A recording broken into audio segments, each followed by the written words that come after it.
anak-anakku kelas 6 dimanapun kalian berada. Apa kabar hari ini? Semoga selalu sehat dan tetap semangat ya. Jangan lupa untuk klik tombol like, subscribe, dan komen ya. Bertemu lagi dengan Bu Ana dalam pembelajaran hari ini, yaitu tema 2, persatuan dalam perbedaan, subtema 2, bekerja sama mencapai tujuan. Anak-anakku kelas 6, agar pembelajaran hari ini dapat berjalan dengan lancar, mari kita awali dengan berdoa bersama. Berdoa dipersilahkan. Terima kasih. Semoga dengan berdoa tadi, ilmu yang kalian pelajari dapat bermanfaat. Amin. Tak lupa, Ibu selalu mengingatkan kepada anak-anak untuk mematuhi protokol kesehatan 5M, yaitu mencuci tangan dengan air mengalir, memakai masker, menjaga jarak, menjauhi kerumunan, dan membatasi mobilisasi atau interaksi. Nah, anak-anak, pada pertemuan hari ini terdapat muatan pelajaran matematika, yaitu tentang operasi hitung bilangan pecahan, bahasa Indonesia, yaitu tentang menggali informasi penting atau 5W plus 1H, dan PPKN, yaitu tentang persatuan dan kesatuan. Yuk belajar bersama dengan Bu Ana. Nah, upaya untuk mempertahankan kemerdekaan Indonesia tidak hanya dilakukan melalui pertempuran, namun juga dilakukan melalui jalur diplomasi, perjanjian, dan perundingan, seperti Perjanjian Linggarjati, Perjanjian Renville, Perjanjian Rumroyen, dan Konferensi Meja Bundar atau KMB. Oke anak-anak, kita akan pelajari satu persatu jalur diplomasi yang dilakukan oleh bangsa Indonesia. Yang pertama yaitu Perjanjian Linggarjati. Perjanjian ini terjadi pada tanggal 15 November 1946 sampai 25 Maret 1947. Perjanjian Linggarjati adalah perundingan antara Indonesia dan Belanda di Linggarjati, Jawa Barat, yang menghasilkan persetujuan mengenai status kemerdekaan Indonesia. Perjanjian tersebut ditandatangani secara sah oleh kedua negara pada tanggal 25 Maret 1947. Dari hasil perundingan tersebut terdapat 1. Belanda mengakui secara de facto wilayah Republik Indonesia, yaitu Jawa, Sumatera, dan Madura. 2. Belanda harus meninggalkan wilayah RI paling lambat tanggal 1 Januari 1949. 3. Pihak Belanda dan Indonesia sepakat membentuk negara Republik Indonesia Serikat atau RIS. 4. Dalam bentuk RIS, Indonesia harus tergabung dalam Commonwealth atau persemakmuran. Perjanjian Linggarjati ini menimbulkan pro dan kontra di kalangan masyarakat Indonesia. Selanjutnya, Perjanjian Renville. Perjanjian ini dilakukan antara Indonesia dan Belanda. Perjanjian ini ditandatangani pada tanggal 17 Januari 1948 di atas kapal perang Amerika Serikat yang berlabuh di Pelabuhan Tanjung Priuk, Jakarta. Perundingan dimulai pada tanggal 8 Desember 1947. Perundingan ini ditengahi oleh Komisi Tiga Negara atau KTN, yaitu Amerika Serikat, Australia, dan Belgia. Delegasi Indonesia dipimpin oleh Amir Syarifuddin. Delegasi Kerajaan Belanda dipimpin oleh R. Abdul Qadir Widjojoatmojo. Nah, dari hasil perundingan tersebut antara lain 1. Belanda hanya mengakui Jawa Tengah, Yogyakarta, dan Sumatera sebagai bagian wilayah Republik Indonesia. 2. Disetujuinya sebuah garis yang memisahkan wilayah Indonesia dan daerah pendudukan Belanda. 3. TNI harus ditarik mundur dari daerah-daerah kantongnya di wilayah pendudukan di Jawa Barat dan Jawa Timur. Ada pula Perjanjian Romroyen.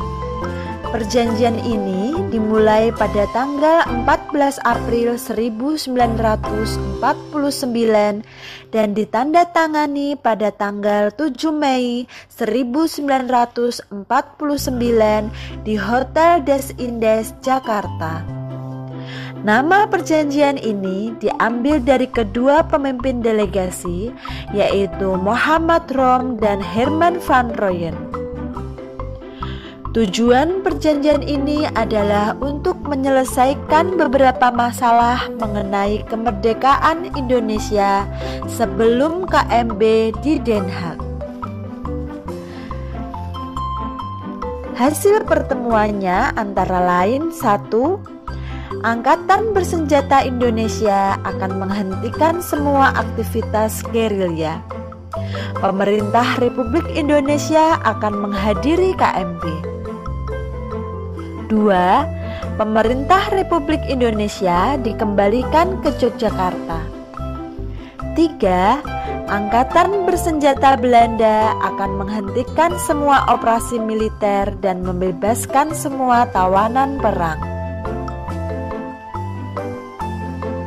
Berikutnya yaitu Konferensi Meja Bundar terjadi pada tanggal 23 Agustus 1949 hingga 2 November 1949. Hasil dari Konferensi Meja Bundar atau KMB adalah 1. Belanda mengakui RI sebagai negara merdeka dan berdaulat. 2.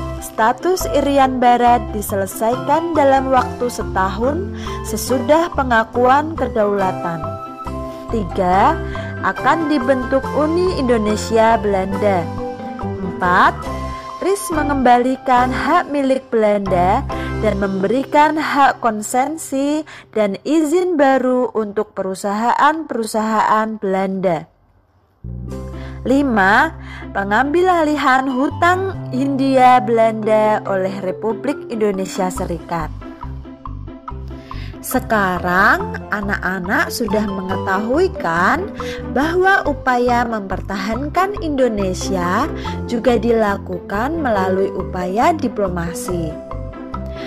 Upaya diplomasi ini untuk mencapai kesepakatan bersama. Agar tujuan diplomasi ini dapat tercapai, maka diperlukan kerjasama dan persatuan dari semua pihak. Untuk memahami tentang perjanjian dan perundingan yang dilakukan oleh bangsa Indonesia, anak-anak bisa membuat peta pikiran dari masing-masing perjanjian yang ada. Misalnya, Perjanjian Linggarjati itu terjadi kapan? Dan mengapa Belanda bisa mengingkari? Kemudian, siapa yang mewakili dari pihak Indonesia dan siapa yang mewakili dari pihak Belanda? Jadi, kalian bisa membuat peta pikiran agar memudahkan kalian untuk mengingat hal-hal penting dari perjanjian dan perundingan oleh bangsa Indonesia pada zaman setelah kemerdekaan. Begitu anak-anak.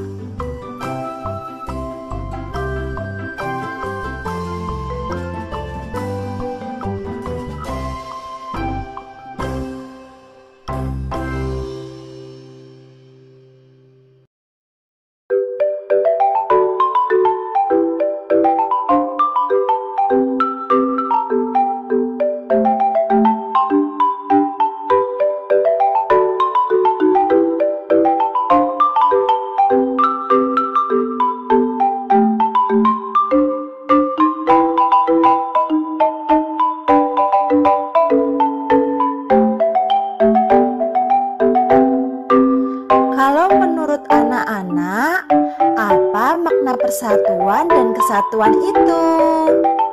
Hayo, siapa yang tahu? Nah, salah satunya adalah untuk menjalin rasa kekeluargaan, persahabatan, dan saling tolong-menolong, serta nasionalisme antar bangsa.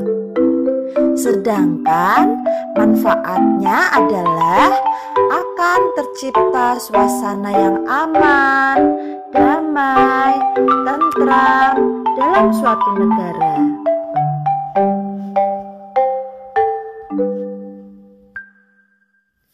Biasanya antar bangsa itu membutuhkan tali persaudaraan yang sangat kuat anak-anak.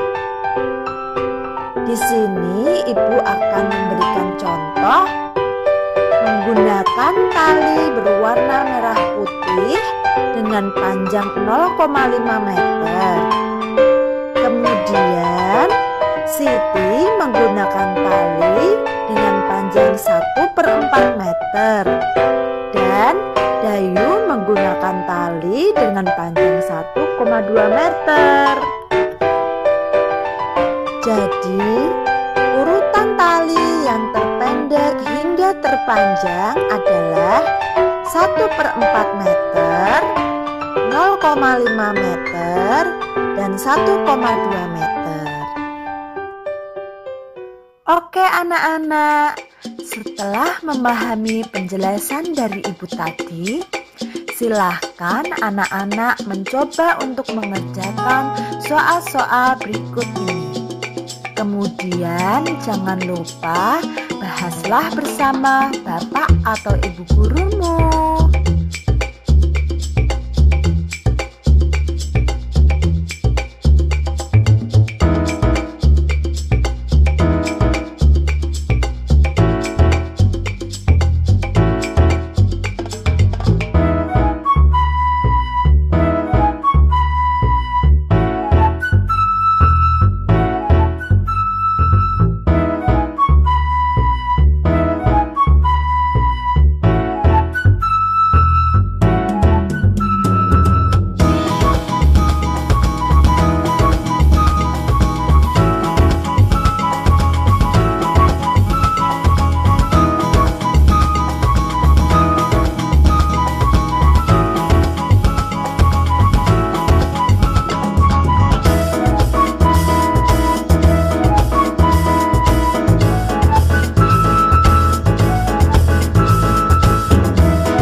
Walau